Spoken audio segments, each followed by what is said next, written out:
So herb box is coming. I see other competition. I'm small right now. Snoop, I hope to see you, Snoop, out there.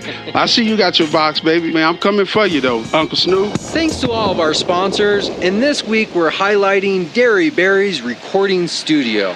Find him at dairyberriesrecordingstudio.com or call Mark at 303-456-8216.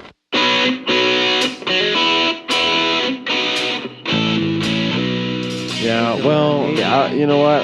When I was passing out dabs earlier, I think that, matter of fact, speaking of dabs.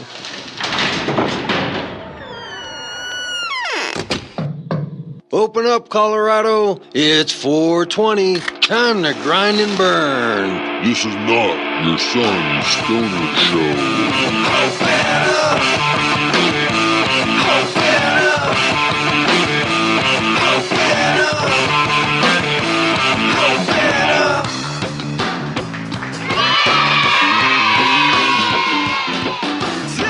Welcome to the Cannabis Community Project. This is Brainstorm. Once again, bring you your weekly podcast from the CCP studios high up in Denver, Colorado. Here exploring the business side of this newly emerging economy, focusing on the business, the patient, the retailer, to the geek in the garage, creating that next innovation in cannabis. This is the first media platform to help fellow cannapreneurs just like you while living the lifestyle.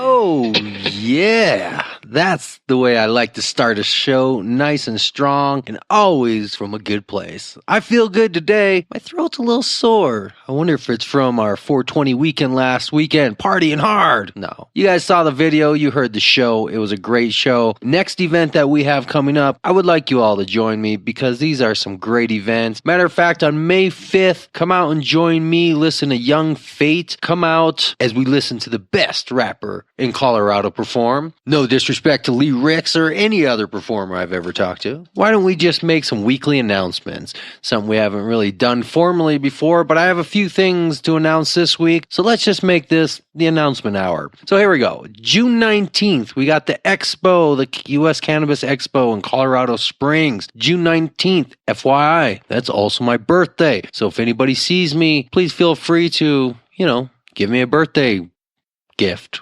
of some sort. I'm never one to ask for gifts, but it is my birthday. I'll be down in the Springs. Come find me, walking around with the microphone. I'll probably be with the Grow Flounder, as I tend to be when I go out to events. Hey, speaking of Colorado Springs, also look for me on 1580 AM. That's right. I finally have transitioned over to terrestrial radio, 1580 AM, coming out of Colorado Springs. Well, first let me tell you this, a unique radio station, AM radio station, public station, that's going to be the first in the country to be a cannabis exclusive station. K-High, K-H-I-H, you can find them online, but more importantly, just tune in Saturday afternoons and repeats on Sunday afternoons. Cannabis Community Project, now on terrestrial, 1580 AM. We also have a CCP members page coming. This is going to be a membership page where anybody who's a loyal listener of the show week after week, you're a follower, you're a fan, or maybe you're just a friend, maybe you're a business, somebody who's part of this community. Well, now I'm officially going to have a page for you called the membership page. And it's going to come with all the goodies. You sign up, there will be a nominal yearly fee, different levels. I won't tell you what they are yet because I haven't finalized them. Still working out the matrix of how everything's going to work. But once we get that going, this is going to be my bread and butter of keeping the show alive. I mean, sponsors definitely help, but quite frankly, there's just not enough airspace and not enough money from sponsors to really make this show grow and be able to afford everything we need for top quality production and to also get us out to every event, to get us out to those businesses, to make sure we have everything we need to make this a full show, a full CCP radio show. So the sponsorship page, probably coming next month, is going to let you donate a few dollars and you'll get things in return like some free t-shirts, discounts on products from the store, perpetually continuing discounts depending on what you donate. We're also going to have albums, music albums you can download, and a few other goodies. I'm putting that together now, so make sure to look for it. Membership page, probably maybe next week or the week after. I'll get that put together for you. That's going to be exciting because that's going to really bring community and closer together to this community. Hey, speaking of community, what did you think of last week's show? Was that cool? Was that different? Was that lame? I don't know. Tell me something. Throw me a message on Facebook. Send me an email. Do me a tweet on Twitter or whatever other social media you're on. I'm on there too. Just look for me, Cannabis Community Project. Tell me what you think, because this, to me, was exciting. I had somebody come from another state to come see me and be part of this show and this community. And now, a new sponsor. The Herb Box. You heard Kenya Brantley last week talk about his whole situation himself, his business, where he came from, everything else. And now we're going to start a business relationship. So he's going to be advertised on the show, the CCP store, and maybe some continuing segments in the future. He has a lot of interest in patient issues. Quite frankly, we don't focus on enough because we try to focus on the business side of things here. So maybe I'll have some spin-off shows or just additional segments that we're able to include into this show so we can start covering some broader topics in the industry,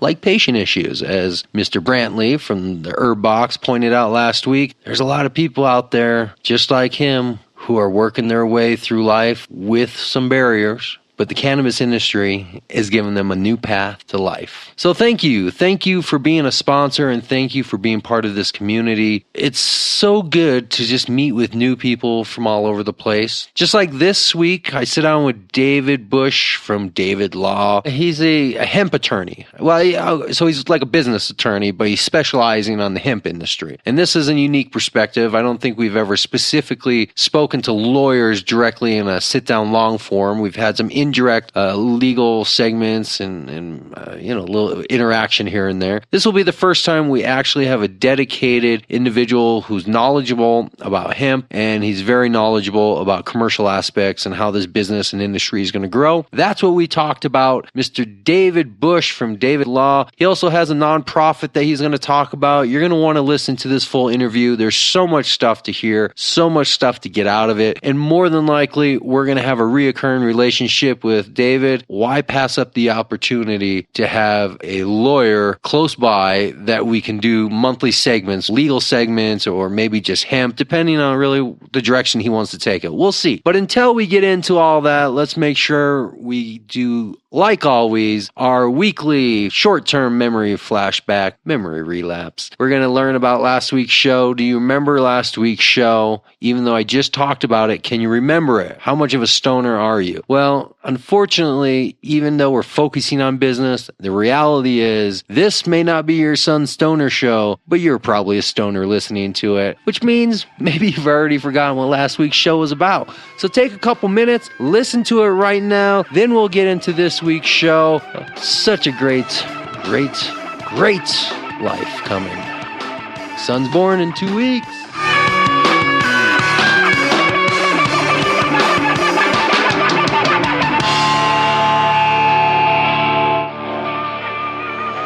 Those who know me as KB. Those who don't know me, my name is Kenya Brantley. And those who I have taught, I'm Coach B, Coach. She's going to be smiling a little bit. All right, man, let me start with this. It was a timeline to all of this. I guess you could say this started 92 with the Chronic album with Dr. Dre. And I think that set it off for everybody. And it started there. I mean, for me, for us, that's when really music, the hip-hop, the weed, the culture of it, all came in the two. And then, I graduated from college and went on. Fortunately, I won't say unfortunately, I have a retina disease called retinitis pigmentosus. Now, I played football in college, and I coached and taught for 22 years. This past December 23rd, I had to hang it up because I was getting where I couldn't perform at the level I wanted to. It wasn't a job to me. I just woke up in the morning. I went from playing football in high school and college to then coaching it, and I was a PE teacher, so I played dodgeball every day. I love what I truly did, and I love the community, and I love the kids. sitting there and thinking about what to do, I'm in a little depression. Mind you, this was the 1st of November. And, last year. Yeah, 2014. So I had already put in my leave of absence because I knew I was going to retire. But so it gave me time to sit and think, start thinking about doing something. And back in the day, we kept our weed in a Crown Raw bag. I put that in, it was all dried up, and I was like, it clicked. I need to find something to put it in. And that's all I said to myself. People just think, like, they'll see, when they click on something, they just see that product. I didn't know how hard it was. And when they hear this podcast, they think like, oh, you just got a microphone and we start talking. I jumped in and I kind of thought that, but once I got into a studio and after even talking to you and you giving me the tips and and just was in there editing and really taking this out and really listening to myself over and saying, how can I make myself better? It's a lot hard. Like you said, you can take a 15 to 20 minute podcast and work on it 15, 20 hours. You know what I mean? So people don't see the hard work behind it. You can, but there's probably 80% of people podcasting that don't. Right. Because the impression is, well, just pick up a microphone, talk about something, upload it to the internet, and then now you're a podcaster. Right. We could probably talk for hours and hours. Yeah. I'm going to let you go. I know. So all that means is that we just have to talk more, right? So we just have to do it at different times and keep talking. Okay. This has been great. I appreciate you. Think about empowering yourself and being about this community. We got families, we fathers, we mothers, we're taxpayers. We're not just bums out here. We're not just behind the basement. So I thank you and I appreciate it, man. And peace to everybody out there. I love it.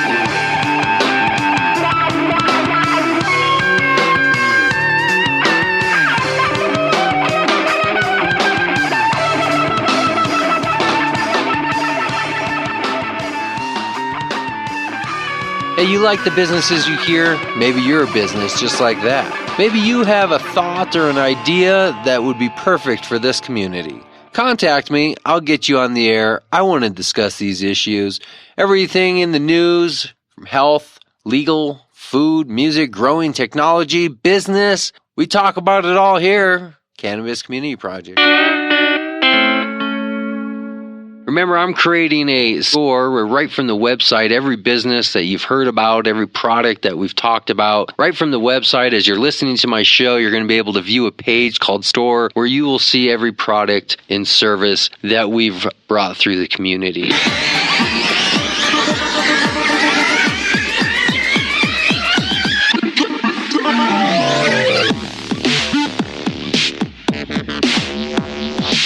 The Skunk Box.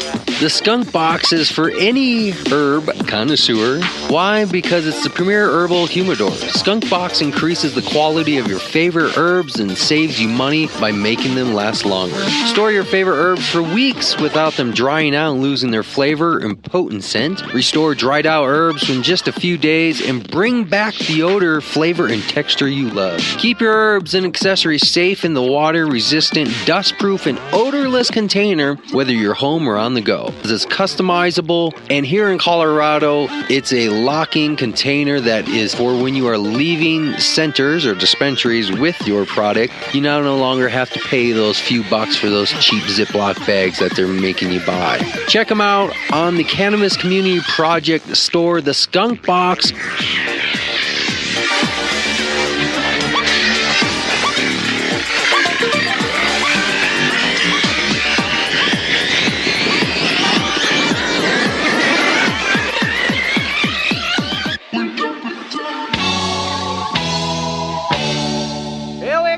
Yes, and that kind of goes back to a lot of people in my generation when marijuana was akin to stuffing straw in your mouth and setting it on fire. It was pretty harsh, nasty stuff in those days, not like the sweet buds we all seem to see around town now. Oh, really? Go to the grind and I'm going to make the dollar. Cool.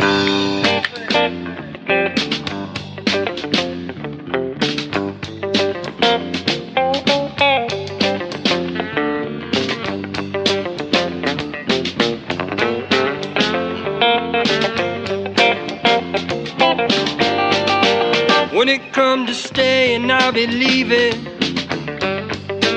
when it comes to going down the road. When it comes to starting, I'll be ending. End up wherever I may roam. Wherever I may roam. Wherever I may roam.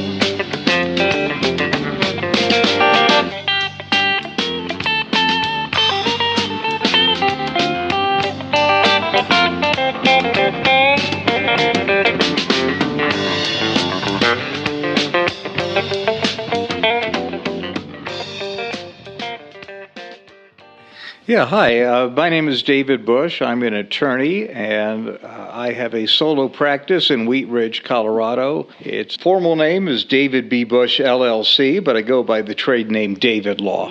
What is your specific area of practice? I tell people that I am a business and commercial lawyer. I have been promoting my services or directing them most openly to the industrial hemp industry. So while people can come to me for pretty much any kind of business law issue, whether it's forming a corporation or changing the form, dissolving it, entering any kind of contract. I mean, I can do all of that, but the people that I've been approaching the most are in the industrial hemp industry, and that's where I've been getting most of the attention and the clientele. How long has that been going on where you've been focusing on the cannabis side of things? Hemp specifically, right? Yes, cannabis specific, but I should say in cannabis, industrial hemp. I'm not a marijuana attorney, and if people come to me with specific questions about marijuana regulation, about some business that they have in marijuana edibles or medical or something like that, I generally will refer them on. There's a lot of qualified marijuana attorneys, right. And I'm trying to offer my services to a little bit different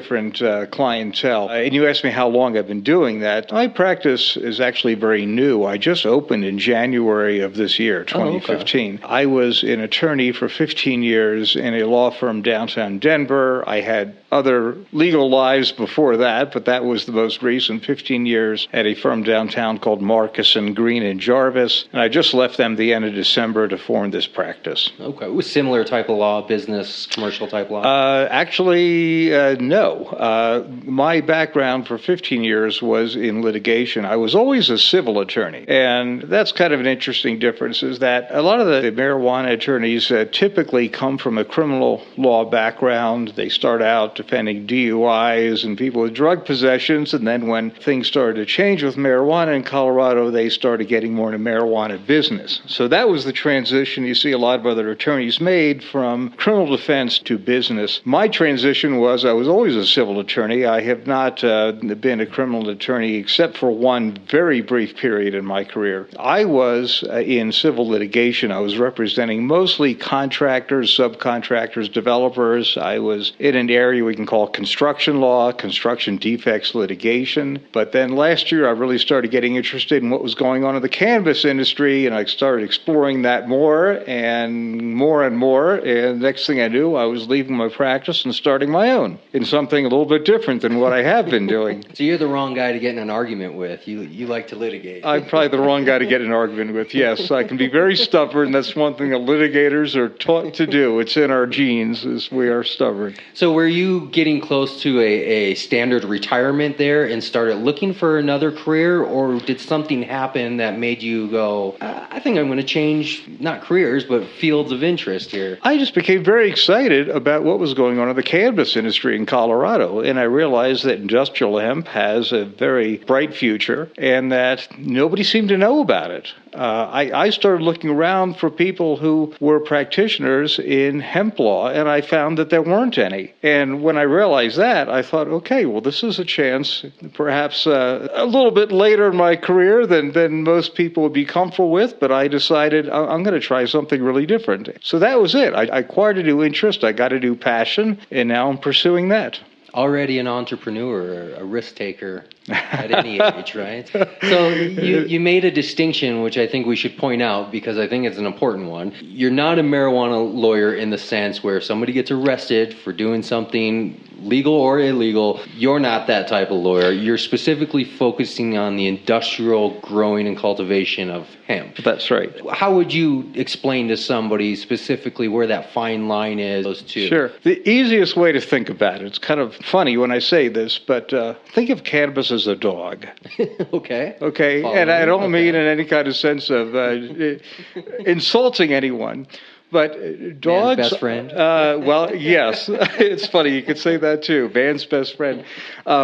Dogs are extraordinarily variable. Think about that. You can have a bulldog, you can have a Great Dane, you can have a Chihuahua. Those are all the same animal. They're all the same species, and they look dramatically different. They have dramatically different behaviors. In cannabis, there are hundreds and hundreds and hundreds of different ways that the plant will express itself. And some of those, actually a minority of the cannabis expressions, are psychoactive, that have THC in it, that people will like to eat or smoke or do whatever with, and that's what we popularly call marijuana. It's just one kind of a dog. And then there's a whole lot of other kinds of the same dog that don't have the psychoactive potential. If you try to smoke industrial hemp, all you'd get is a bad headache. You'd get sick. You would not get high. And maybe a harsh cough. You might get a harsh cough. Plant material. Yes, and that kind of goes back to, I think, the youth of a lot of people in my generation when marijuana was akin to stuffing straw in your mouth and setting it on fire.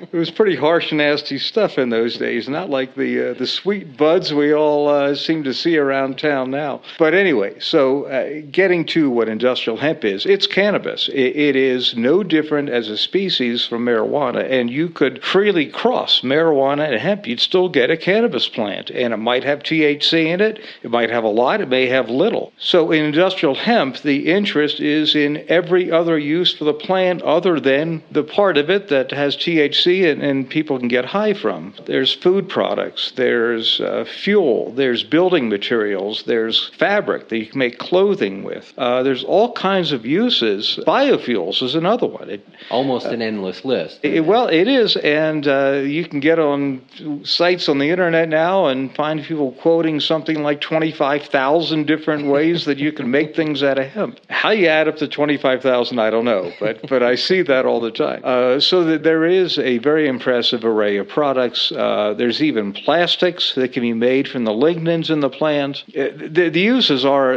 very broad, very impressive, and it's really limited only by our ingenuity as people. So I understand why, from a criminal standpoint, somebody would need a lawyer if they were dealing with a medical or recreational marijuana side of it. Everybody always needs lawyers. But specifically with the hemp part, where is your role being fulfilled? Well, my answer is yes. Yes, and yes. Well, everything you said is true. I do a lot of outreach. I do interviews like this one. I talk to groups. In fact, I have a couple of events, 2 or 3, coming up where I'm going to be a speaker. I am trying to start to publish. And so there's things like that I'm doing to reach out to people. I belong to various organizations that are connected to industrial hemp directly or indirectly so that I can meet people. They can meet me. We can find out if there's any common interest we have. I do get a lot of calls. I get a lot of calls from all over the country, as a matter of fact. As you may know, that there's lots of people outside Colorado that are interested in investing in the cannabis industry in Colorado. Mm-hmm. Well, industrial hemp is no different. There are people coming in from out of state that are buying land, that are looking for other investors to join with them to build facilities, and some of those people end up calling me and asking me for my legal services. So your practice would be no different than any other commercial venture where somebody was purchasing property or starting a business or constructing something. The only difference is it just happens to be hemp, but as far as what you're practicing is pretty much just commercial law in that sense? Well, it's commercial and regulatory. You have to appreciate is that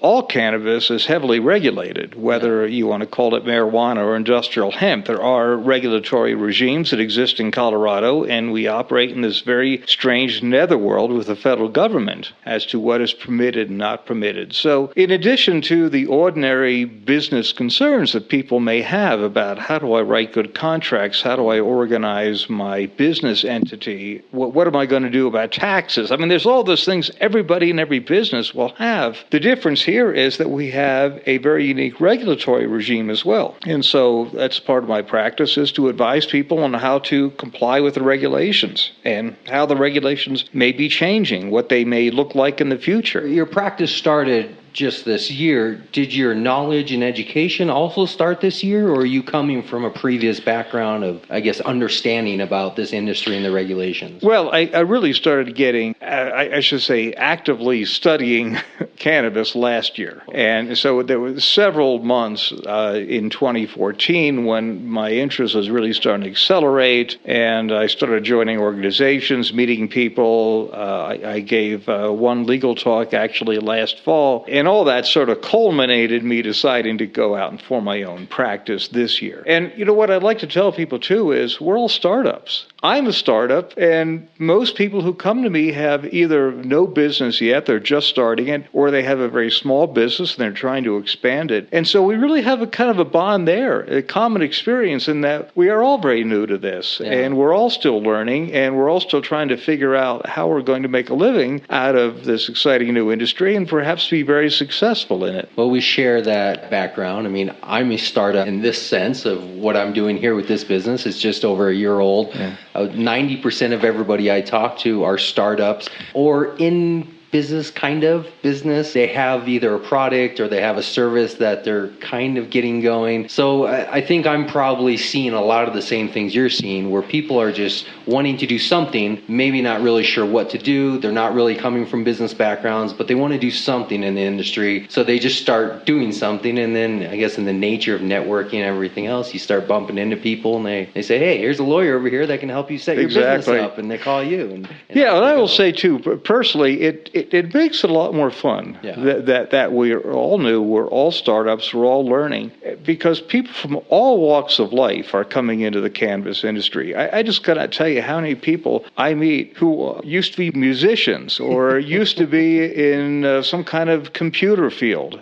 Used to be a house painter, I don't know, and now they're trying to run a sophisticated greenhouse, or they have some retail establishment, and they've never worked retail in their lives, and suddenly they have this going on. I was just at a conference yesterday where part of the conversation was about the challenges in the medical marijuana field with people trying to give good advice to the clientele that comes in, and they have some unique medical problems, and they've never bought cannabis before. They have no idea what strength to buy. They have no idea how to take it, whether it be smoked or drops or vaped or something. And so that industry is struggling with, we have to be advisors. We're not just pushing this stuff from behind a counter.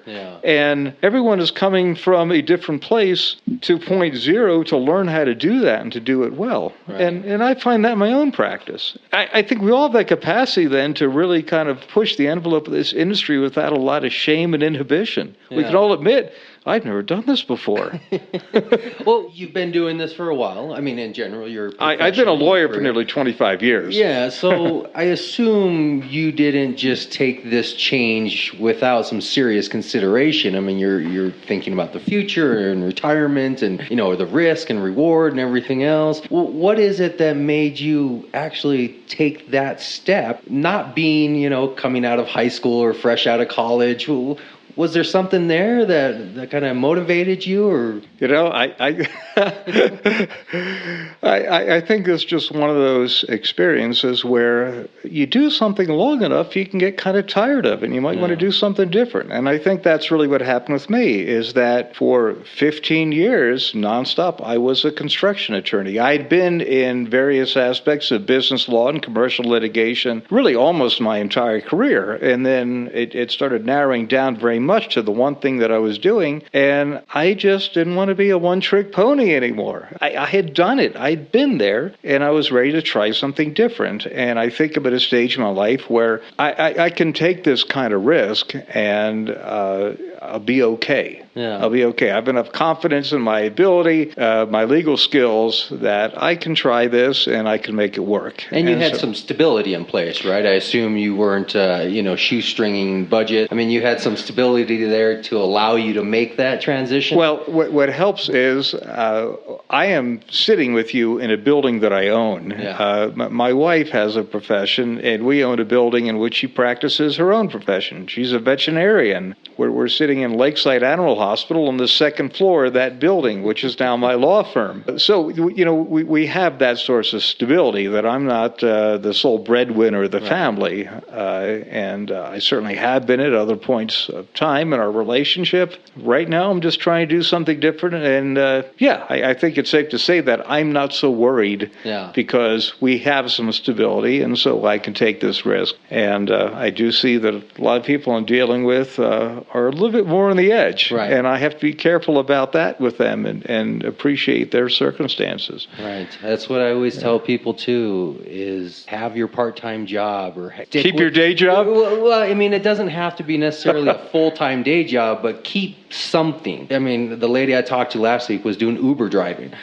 Keep something for some type of stability, because there's a lot of heartaches in getting going, Sure. and a lot of setbacks and a lot of financial drain. And if you jump in, both feet, you may not last as long. You anticipated, because you didn't anticipate the length it was going to take to actually get that traction going. Sure. And I'll give you an example of that. Some of the clients I'm working with are farmers. Okay, farming didn't just start in Colorado with the cannabis industry. And so there are some people that maybe are trying to farm really for the first time in their lives, but that's a bit unusual. Mostly what I'm dealing with are people who have been growing corn and sorghum. They have big old fields out in eastern Colorado. They've got a family farm that's been in the family for maybe generations, and now they're trying to grow hemp on a few acres. Mm-hmm.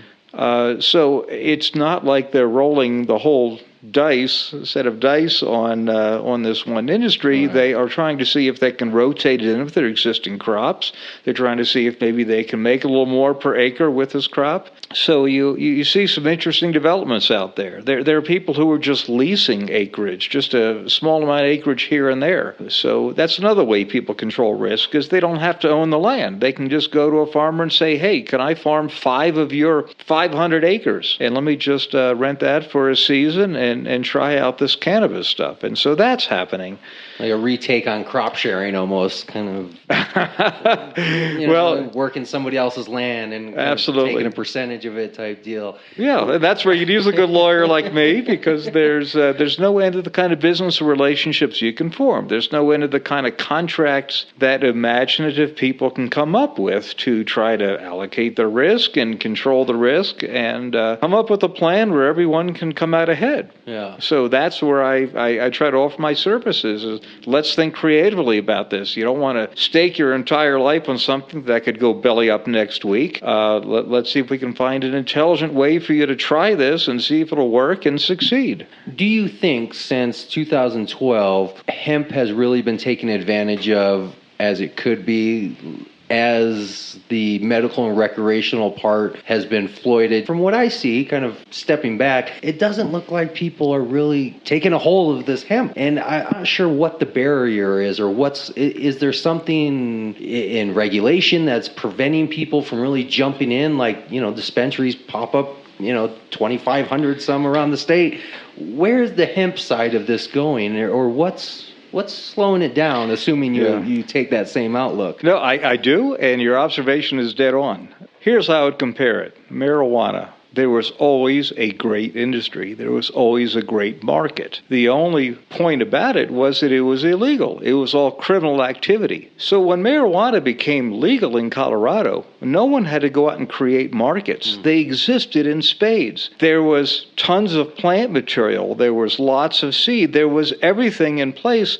all you needed were honest entrepreneurs operating under the blue sky instead of in the darkness of some back room where people were cutting their deals in the old days. One other thing, too, I just had a very eye-opening experience with last fall was to come across a company that was providing, how should I say this? It was online wholesale information for buyers of marijuana. And just information. Well, it was actually an online way of purchasing. People could actually bid and purchase wholesale online. And this is a business that people were at the Indo Expo last November. And what they told me was that even when marijuana was legalized, people still did a lot of the same things they did in the old days of Prohibition, that if you needed to buy a couple of pounds of pot wholesale for your dispensary, you had to know somebody. Yeah. And so it was, I'm going to call John or Jose or someone like that and make my deal to bring the product into my establishment. And so this was an attempt that I had the good fortune of just discovering at the Indo Expo, was someone who said, no, let's be more business-like and sophisticated about this. We don't have to just have personal contacts and know someone. Yeah. We should be able to systematically go out and find the best wholesale market and the prices for what we're trying to acquire. Anyway, so that was quite a digression. What I was just saying is marijuana is very sophisticated. The industry is amazingly sophisticated. When you go to some of these trade shows and you see all these people running around in business suits that are selling financial plans that have very sophisticated secondary industries that have developed to serve marijuana in terms of equipment and personnel services and software services. You don't have that in hemp. And this is getting back to your observation. Hemp still has the look and feel of a bunch of people with overalls and straw hats. It really does. And so we are way behind marijuana. I see myself as someone who's really in on the ground floor. I think that is going to change. It's going to change dramatically because the potential in the industry is huge for all of the products that can be made from hemp. But it's not there yet. Right. And so you wonder, why isn't it there? Well, part of it is there were not all these markets for hemp. When we got legalization, we were starting from ground zero. Industrial hemp, think of Colorado as a third world country. We are like the poorest of the poor in the Caribbean or Africa or something. When you look at the infrastructure for hemp, the quality of the markets, the sophistication of the actors in the markets, we need basically foreign aid to get this going. It's really, I say that kind of jokingly, but it's like that. Does that make us refugees? Yes, we need hemp refugees, I guess, from countries where they're no longer wanted. Who knows? But we don't have seed. We don't have quality seed like you do for marijuana. There's a struggle to get that in the state. We don't have the markets. We don't have the infrastructure for processing. We don't have any of this. What we have, fortunately, is a legal environment that says you can go out and experiment now. You can figure out how to do this, and it's okay to try to put it together. But we're starting from the ground up. But we're starting from the ground up, and marijuana hit the ground running. Yeah. We hit the ground. We weren't even crawling, all right? We were dreaming when we hit the ground, and now maybe we're trying to crawl. Right. The law basically just opened the door to an existing store for marijuana, whereas all it did was give us an open field for hemp. And then say, there you go. Exactly. Go do something with that. Exactly. So there is no wholesale market for hemp like there has developed for marijuana, which is the example I gave. Because of the overall infrastructure not being there. Who are you going to sell it to? What are they going to do with it? Exactly. What are they going to break it down to? All of that has to exist before somebody can grow it and sell it to somebody. Sure. Every other domino down the line needs to kind of be set up. So it's who starts, who moves first. Exactly. Do you build a factory or do you grow a field? You got it. It's the chicken and the egg. Is why should I grow hemp if I have no place to sell it? How can I sell the hemp if no one's growing it? Right. And so that all has to sort of evolve together. And you will see in the hemp industry, it's still very personal. Everyone seems to know everyone else. And The buying and selling happens on a very personal basis. If you want hemp seed, you have to know someone who can sell some to you. And if you grow the stuff and you want to sell your produce, you got to find someone else who's going to buy it. We just don't have the markets either for the input factors or for the product yet. That is still to come, and it's coming quickly. Okay, I haven't heard of anyone unable to sell what they grew. So it can be done. It's just done on a very ad hoc, kind of haphazard basis. Very much what I would call, kind of jokingly, third world country. That's what we have. It's not developed. It's just you make it up as you go along. So they may be able to easily sell it, but is there a way to easily profit from it at this point? To me, it sounds like when you're kind of in that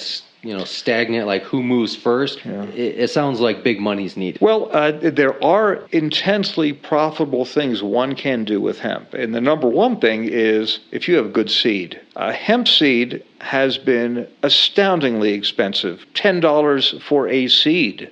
It has to come in from out of country, right? It's, there is seed that is brought in from other countries, and it's not legal, and I have no idea how it gets here, and I can't help anyone. I can't advise anyone on how to do that, but it does come in, basically smuggled in from other sources, and of course that is very rare and very valuable. But the sheer quantity of seed has not been there either. So you have a lot of what we call landrace, which is basically mongrel seed. It is who knows what. It could be herb. It's a combination of seed that is brought in from abroad and so may have begun its life as a certified European Union kind of seed. That can be mixed in with something ditchweed from Nebraska. There's apparently a lot of just growing wild in Nebraska, and people go out and gather the seed. They say, all over the place. So that is a problem, is that it's scarce, it's expensive, and most people have no idea what they've got.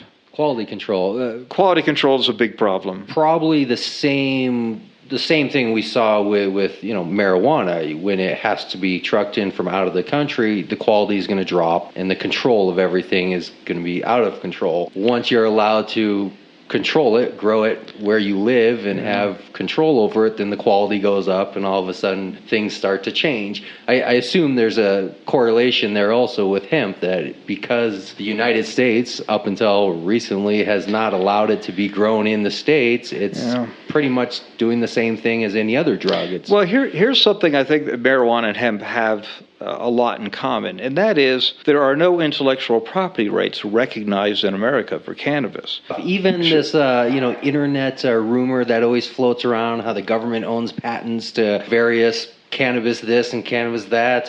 Have you heard of these type of... Well, yeah. I do understand that the U.S. owns some patents, and it's never been clear to me exactly what those patents are on. Is it on a genetic variety? Is it on a growing method? I'm not the expert on that, and I haven't looked into it, but I certainly have heard the same things that people talk about on the street about the U.S. owning patents. But I will tell you this, that a private entrepreneur in Colorado has no means of certifying their varieties, and I don't care whether you're talking marijuana or industrial hemp. There's no way to say, okay, I have developed a variety now. I own the seed. I own the cultivar, and I can sell like the Monsanto Corporation selling corn seed to someone. There isn't a system in place for doing that. And so what you see is there's a lot of breeders out there. And in the marijuana sector, they've come up with these beautiful cultivars. There's just been a lot to work with for decades and decades and decades in this country. So there are a lot of cultivars, and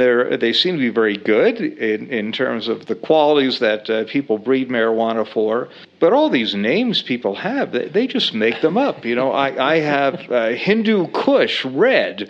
Where'd that name come from? It came from someone's head. There's no official piece of paper anywhere in a government office that says we have recognized and certified this Hindu Kush Red.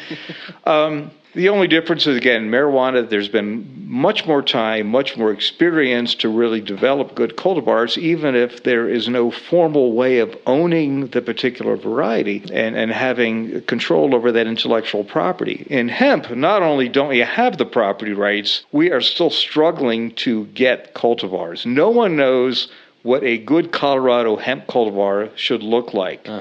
Think about it this way. Hemp can be grown very tall, very slender, to make fiber. Like for these fabric. stalks you have behind us. Like the stalks that are in the corner of my office here. Yes, they're very tall. Well, that takes a particular kind of genetic variation in breeding to get a hemp stalk that's going to grow. Can you do that in Colorado? Honestly, I don't know. I mean, we're still trying to figure that out. You might want to have a very short variety that flowers early and develops seeds and sets them very early if you want to raise it for oil seed. And use, depends on. Yeah, and that's what you see in Canada. Canada is primarily, its hemp industry is primarily oil seed because they have a very short growing season. And so they want their plants to be short, quick maturing, and that's where they found that they really have a competitive advantage. Interesting, China, because they grow their hemp in the more humid tropical areas in the country, they have these huge fiber varieties. We don't know what we're going to develop in Colorado that's going to work in Colorado. Right. Okay, you see a lot of hemp being grown in greenhouses for CBD. Farmers out in eastern Colorado on the fields there, we don't know what they're going to grow. It's all over the place right now. So, I mean, again, kind of touching on that same point of uncertainty and what's to come, to me it sounds like we're going to need big money to get through these issues, because I don't know if these issues might be beyond the scope of an individual entrepreneur who has a few $1,000s and I'm going to go start my business. It sounds like we're going to need multi-millions of dollars to break through this stagnant market of who goes first, to set the regulation in place. What's your outtake on how we get things? We do need a lot of money for research and development, and it's especially a sorely felt need in industrial hemp because there are so many applications. There's so many different cultivars. You're not just raising a plant to get a high concentration of THC. So in that sense, marijuana has fewer dimensions to it, I think. In hemp, do you want a big plant for fiber? Do you want a short plant that matures early for oil seed? Do you want a plant that's going to be high in THC, high in CBD, or have a high ratio of CBD to THC? So all that takes a lot of money to work out what the cultivars are. Then you got to figure out, well, then how are we going to grow this stuff? And then you got to figure out how we're going to process this. And each one of those is a separate industry or a whole sector of industries that would take a lot of money to really take off. And you see a lot of seeds of that starting. I know that there is a pilot plant, for example, in northeastern Colorado that is focusing on trying to recycle biomass. They've been working with a lot of wheat straw, corn stalks, and guess what now they're interested in is industrial hemp, because they can process that biomass and extract out sugars, lignins, pulp for paper, and that's been under development for decades, believe it or not. Just this one particular company, the one particular facility, and they're short on cash. They're always looking for investors. And that kind of thing is repeated all over the state and around the country. People need money. This might be actually a good segue into the foundation we've created. I can talk about that a bit. Yeah, absolutely. Yeah, I'm here really to talk about two things. One is my law practice, David Law. The other is that in January of this year, I organized a nonprofit. It now has federal 501c3 nonprofit status, so tax-deductible contributions apply. It's called the Industrial Hemp Research Foundation. And to give a quick background on the foundation, why that was created, early last year,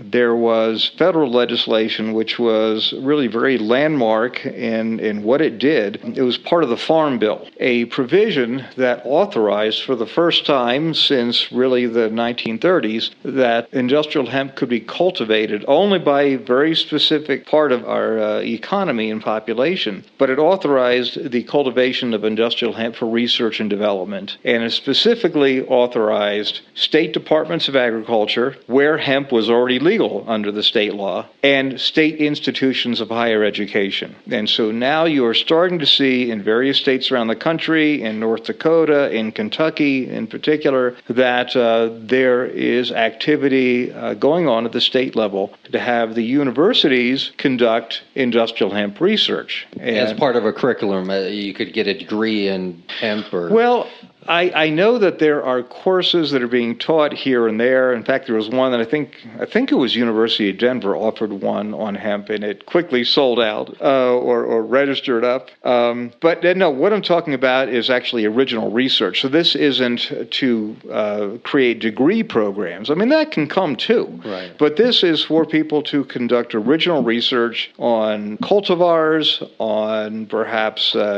responses of human or animal subjects to CBD, on various physiological processes. Anyway, this all goes to the question of big money you're asking about. Is there is now, for the first time, this federal recognition that some industrial hemp research and development can actually take place in this country, authorized by the federal government, which is unheard of. The problem is there is no federal money for it. None at all. And there is state money only available in certain locations. Kentucky is probably in the forefront of that, that they have actually authorized some in their budget. Money for what? Like funding to support PhD the research programs to do the research, or for institutions to, like yourself, to receive money and engage in research? What would the money be required from the federal government? Well, again, all the federal law does is it says it's okay to do the research, and it's okay by two kinds of institutions: state departments of agriculture and state institutions of higher education. It doesn't say whether that means degree programs, original research. It doesn't give any of the outlines of what the research looks like and who does it, other than to say would be by these particular so the institutions. State will define that. Yeah. In Colorado, we have not yet allocated any money at all to the state universities or to the State Department of Agriculture. I know the State Department of Agriculture has investigated a little bit the possibility of undertaking some pilot research programs. For example, one of the potential applications for industrial hemp is bioremediation. The plant has the capacity to actually withdraw heavy metals and other toxins from soil. And so it has been used successfully. You'll be interested to hear one of the applications is in Russia, or the Ukraine, I should correct myself, where the Chernobyl disaster occurred with a nuclear power plant, and there was all this contamination. Hemp was planted in an effort to clean up some of the soil that was contaminated by the radiation. In Colorado, there is a large site down in the Canyon City area, the Cotter Mill, which was a uranium processing facility, and there has been for decades some significant contamination of groundwater from that mill site. And the state of Colorado has actually looked at the potential for trying to remediate some of that contamination by growing hemp. It has no money. Okay, I have to emphasize it has no money to do it. It simply looked at it and thought this would be a really neat program we could try if we had the funding. I don't know what's happened in the Chernobyl area. I just know that it was tried out there. And this is not something that I personally have a lot of knowledge about. It's just very well established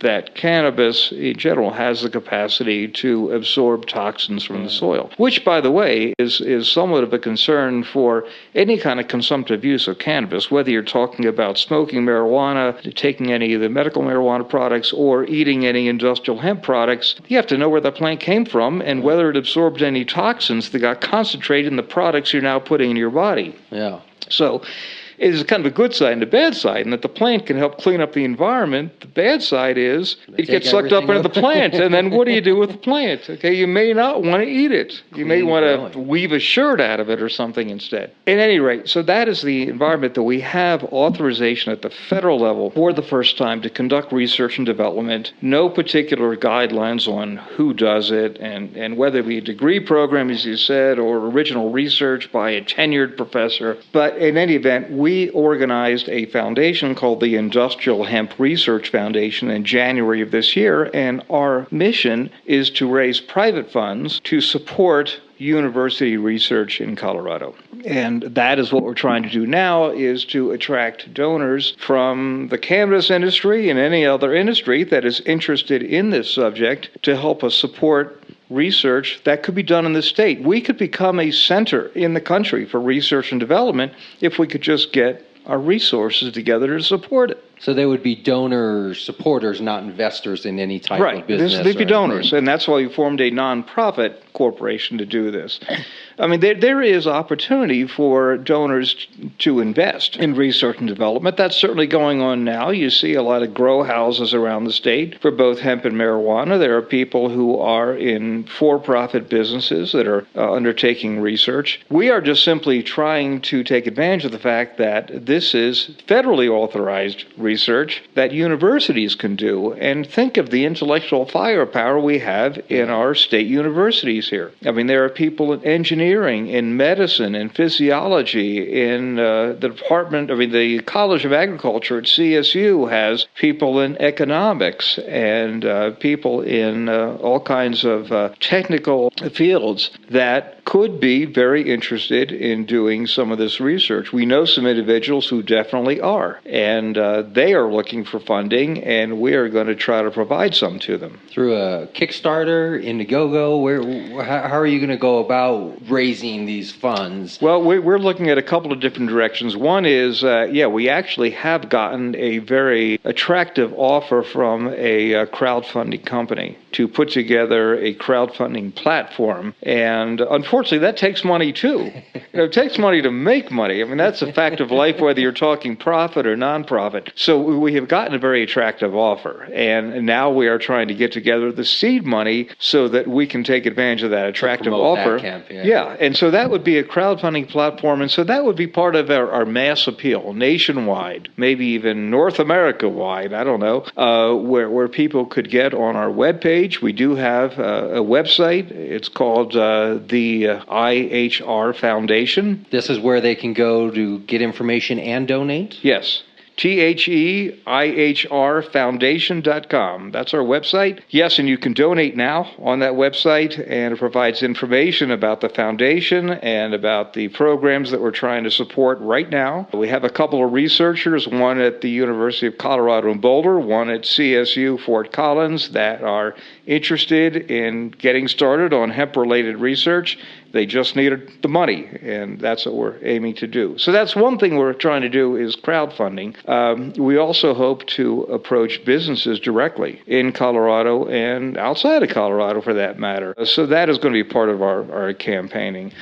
What we've been spending most of our effort on right now is really just trying to get off the ground, trying to get our name out there, like what I'm doing right now in this interview, to tell you about the foundation. We have started to show up at some of the expos and festivals going on. The foundation is going to have a booth at the Hemp Farmers Market coming up on June 6th. We're going to be in Where's that again? That is going to be in Denver at East Evans and Monaco. And that's open to the public? That is open to the public. There is a facility out there called the Greenhouse, which is kind of a cannabis business center. That's where the Hemp Farmers Market is going to be on June 6th, which, by the way, is during Hemp History Week. That's June 1st through 7th. And so the Hemp Farmers Market is part of that whole activity for the week. And the foundation is going to be out there at the market promoting itself, getting people to know it. There's an expo in Colorado Springs coming up. It's the U.S. Cannabis Expo, I believe. Yeah, later in June. Tickets last night. That's why I know that. Oh, very good. Okay. Well, then we'll see you down there. We have a booth for that, too. Oh, okay. I'll make sure to stop by and say hi and get a little recording of you. Very good. And if we can afford it, we'd love to have a booth at the Indo Expo. That, as you know, is quite expensive to get into. So everything's getting expensive. People see they see it. You know, people that have the events and they have the apartments and they have the places, they see what's going on. Prices are going up, and there's some supply and demand going on, but it's expensive. That's why I wasn't in the Cannabis Cup this year when I was last year. Right? It's just getting expensive. And that's one thing, again, is telling you how far the marijuana industry has come. It is that sophisticated that you can have people that are willing to put down thousands and thousands of dollars for a booth at a fair. Okay? You don't see people in the hemp industry that can afford that yet. Yeah. And so it's interesting. The only way we can ever get into these events is if we find a less expensive event or have someone sponsor us. We can't afford it. But the fact the price has gone up so much speaks volumes about the strength and the interest and the financial power of the industry that has developed. And I just hope hemp catches up and gets there too.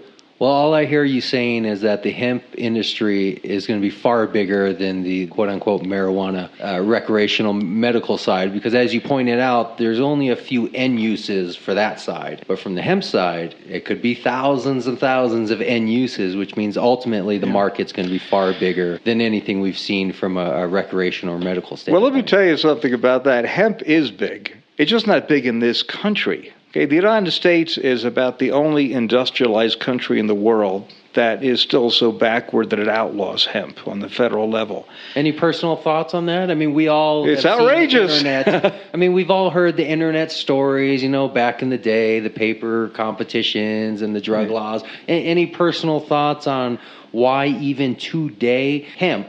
Is it an educational thing? Is that what it is? Is people hear hemp and they're unable to distinguish, what kids on the street corner are smoking versus making T-shirts in the factory? Is that what it is? Well, there is certainly problems with perception, but really the problem is that the federal government does not distinguish between hemp and marijuana. We started off this conversation talking about the fact that hemp and marijuana are dogs. They're both dogs. They're just different breeds of dogs. It's the same species, the same plant. It's the genus Cannabis. Right. At the federal level, the Controlled Substances Act, it outlaws what it calls marijuana. In fact, it very ignorantly refers to cannabis or sativa, which is really just one expression of the genus cannabis, and it calls that marijuana. It makes no distinction based on THC content. So in federal eyes, everything is cannabis, everything is marijuana, and that means hemp is marijuana under federal law. That's why we have so many problems with it getting big in this country right now. It's still illegal. It's still, even though you can't get high on it, you would get sick trying to get high. It's considered a drug, a harmful drug. Following that same analogy, it would be like a city wanting to prevent pit bulls from existing inside of a city, so they ban all dogs. Exactly. Exactly. Right? It's guilt by association. And then we find out, if you extend your analogy, you find out actually pit bulls have, some make great pets. Right. It's actually the Chihuahua that bites more people than... It could be, yeah. Which is a subject I won't go any farther with because I'll just get in trouble. Oh, that's right. I forgot where we were sitting for a second. Yeah. Wait, so you were asking whether hemp is going to be big. And I'm telling you, it is big. It's big around the world. So it is a major industry in Western Europe, in Eastern Europe. Our friends to the north, Canada, they legalized industrial hemp in about 1998. It started off slow. They are now growing over 100,000 acres a year, and it's continuing to accelerate. Canadians tell us that they cannot keep up with demand. And think about it. Most of their demand is American demand. It's not Canadian, because our country has so many more people. And so the products that are being grown in Canada are being imported to the United States. We are currently purchasing something in the order of $600 billion a year of raw hemp products in this country because we can't grow it legally here, except in a few selected states like Colorado. It is a big industry. It just isn't big here. And so that puts us in this very unfortunate position of having to play catch up. There's a good friend of mine who attended a conference in Germany. It was an international hemp conference in which one of the speakers said, what we really need is American ingenuity.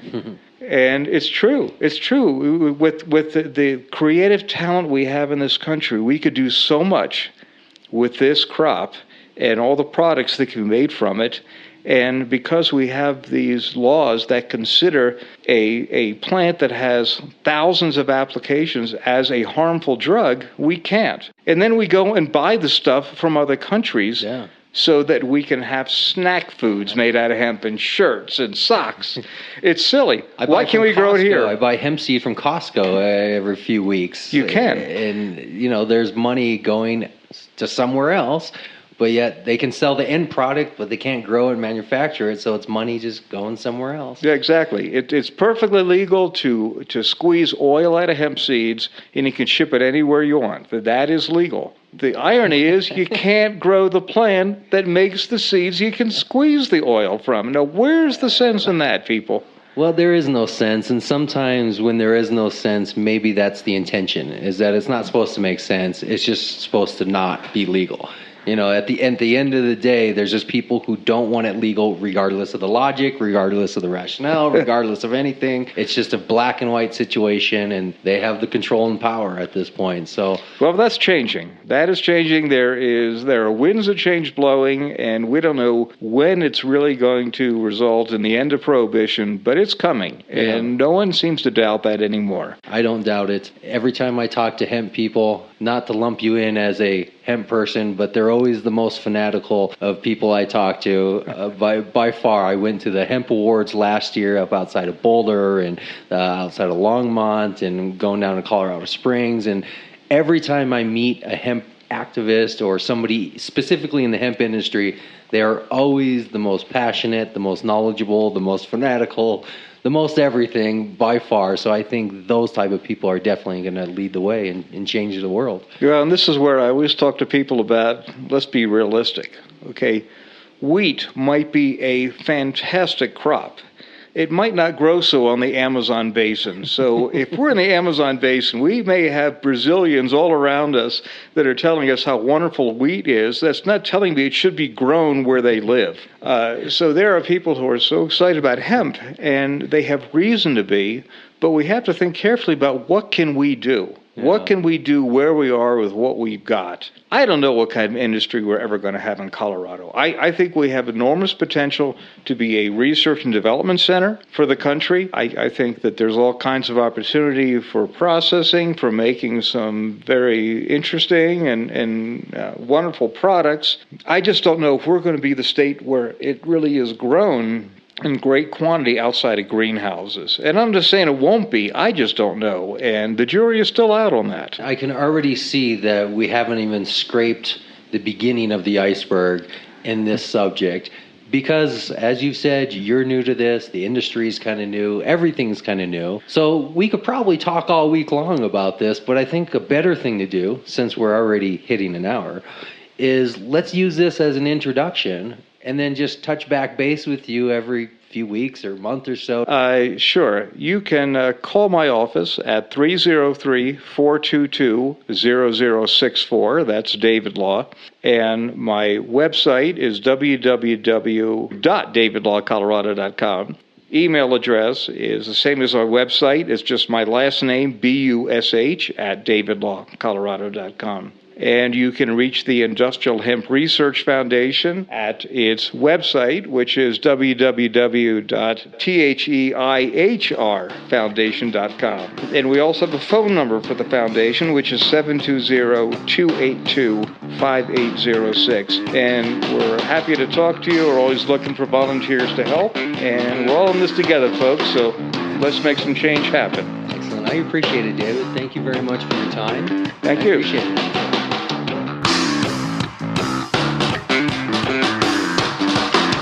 Thanks for listening to this week's show. Make sure to come back next week. We're going to have more guests lined up, speaking with dispensary owners, growers, business owners. Make sure to follow us on all of the social media, Facebook, Google+. You can listen to our shows live from the website or your preferred listening platform. Find us on iTunes, Stitcher, SoundCloud, Spreaker, even YouTube, all under the same name, CannabisCommunityProject.com. We'll see you next week. Come on!